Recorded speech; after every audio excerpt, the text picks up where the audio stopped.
আসসালামু আলাইকুম। আমি কুরবানির মাংস রান্না করছি।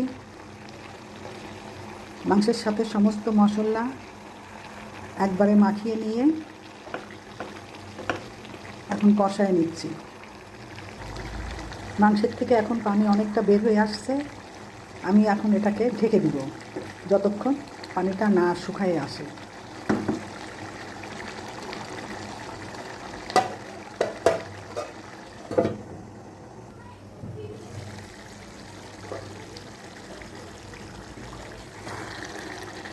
মাংসটা পানি শুকিয়ে আসছে।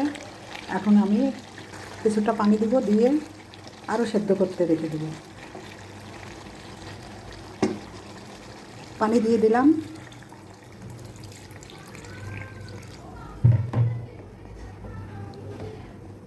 ভালো করে নেড়ে ঢেকে দিব যাতে মাংসটা সুন্দর করে সেদ্ধ হয়ে যায়।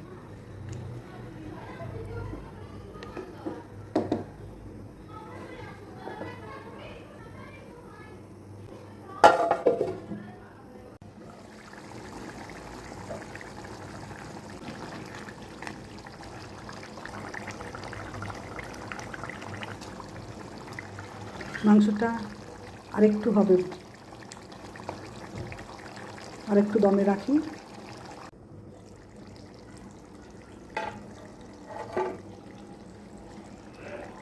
এখন কিছুটা কাঁচামরিচ কয়েকটা দিয়ে দিলাম।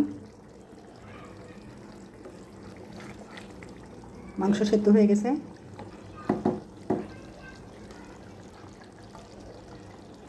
চুলা বন্ধ করে দিব।